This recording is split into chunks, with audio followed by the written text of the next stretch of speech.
come around here. There's a curve. Drop here. That's what. Ooh. Oh. Oh. Tell me you saw that, Mom. People on the train are gonna get mad at me if I have to jump in this stuff.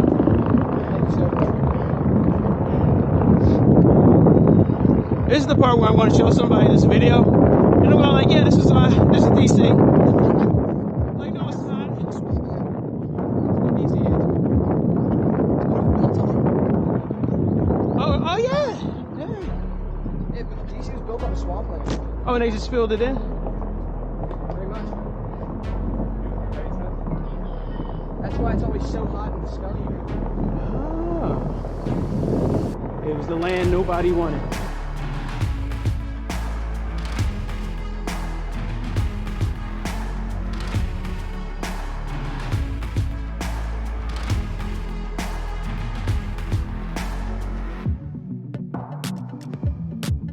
What's up, peeps? Thanks for joining me. My name is Daymon.Warren, and this is Day One Adventures.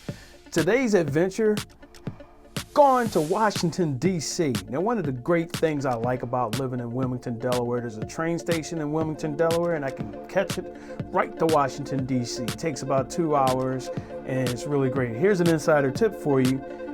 If you get your tickets 2 months ahead, the price is drastically reduced. I got these tickets for like 50% off.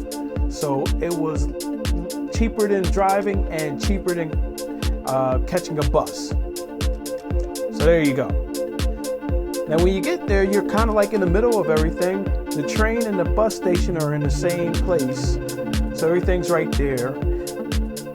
So what wound up happening is, I knew I was going to take this trip to DC. I wasn't quite sure what I was going to do. I was going to bring my Onewheel pint. So I went onto the app. On the Onewheel app, you can go into the group and you can just set up a group ride. And just random people just were like, hey, I'll show up. So the people I rode with, I had never met them. So I met some new people. And at first I thought we were going to just ride around where the museums are and everything. And one guy goes, hey, you ever been to Roosevelt Island? I'm like, Roosevelt Island, what's that? So we went to Roosevelt Island. And what Roosevelt Island is, it's a park. It's Roosevelt Island Park. And you can only get to it from the Virginia side. It's actually in DC, but there's one bridge in, and there's some really nice trails. They go over the swampland, and it's just real chill. So it really gave me the feeling of just floating on my board, meeting some people, having some good conversations, and we were just chilling and enjoying the view. And because of all the trees and everything, you stay nice and shaded so you don't get too hot. It's nice. It's a nice, cool ride. So if you're ever in DC and you want to find a good place to float away from everybody, I would definitely suggest it. Then we took a couple of trails around the city. There's a lot of good trails in Washington, DC area, bike trails, hiking, a lot of different things other than the museums and the normal things.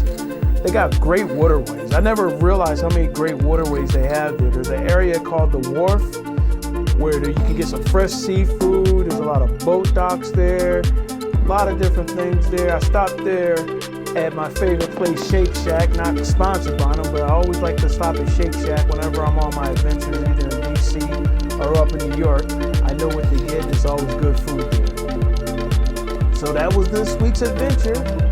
I took this trip in June of 2022, but if you're ever in DC, Washington DC, and you got a Onewheel, or you can even rent a scooter, I would definitely say check it out. And until next adventure, remember, take care of each other, peace out, and I'll see you all soon.